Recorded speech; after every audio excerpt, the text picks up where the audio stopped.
স্লোগানে স্লোগানে মুখর নগরীর শিববাড়ি মোড়, শরিক ৮ দলের নেতাকর্মীতে কানায় কানায় পূর্ণ সভাস্থলের চারপাশ। জাতীয় নির্বাচনের আগে গণভোট সহ ৫ দফা দাবিতে সোমবার দুপুরে খুলনায় বিভাগীয় সমাবেশ করে জামায়াতে ইসলামী, বাংলাদেশ খেলাফত মজলিস, ইসলামী আন্দোলন বাংলাদেশ সহ ৮ দল। এতে প্রধান অতিথি হিসেবে উপস্থিত ছিলেন জামাত আমির। নির্বাচনে জনগণ ভোট না দিলেও অনেকে ক্ষমতায় যাওয়ার পরিকল্পনা করছে অভিযোগ করে ডাক্তার শফিকুর রহমান বলেন, চোরাগলিতে হাঁটার চেষ্টা করলে আরেকটি ৫ আগস্ট ফিরিয়ে আনা হবে।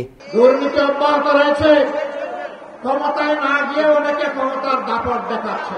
আগামী নির্বাচনে চলে বলে কৌশলে কেউ কেউ আমরা শুনতে পাই বিভিন্ন জায়গায় বসে ষড়যন্ত্রের জাল বুনছেন।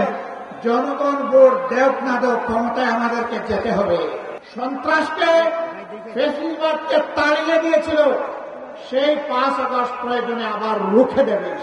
ম্যাক্স, দেশের সবচেয়ে শক্তিশালী 52.5 এন গ্রেডের পিসিসি সিমেন্ট। পর্দার পেছন থেকে একটি দল কলকাঠি নেড়ে সরকারকে বিভ্রান্ত করছে দাবি করে বক্তারা বলেন, শান্তি ঐক্যের স্বার্থে আলাদা দিনে দিতে হবে গণভোট। যারা জুলাই বিপ্লবের ফ্যাসিবাদ বিরোধী সংগ্রামকে ভালোভাবে গ্রহণ করতে পারে নাই, ষড়যন্ত্র করে পর্দার পেছন থেকে কলকাঠি নাড়িয়ে বর্তমান সরকারকে তারা বিভ্রান্ত করেছে।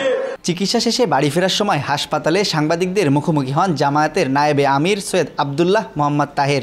বলেন, আগামীর রাজনীতি সামলাতে দলগুলোর মধ্যে আরও বেশি প্রাজ্ঞতা ও ঐক্য জরুরি।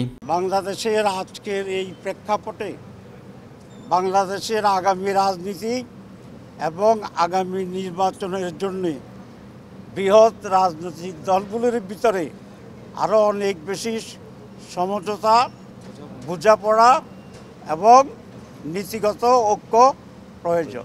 এ সময় অসুস্থ বেগম খালেদা জিয়ার জন্য দেশবাসীর কাছে দোয়া চান তিনি। তানজিম আহমেদ, সময় সংবাদ।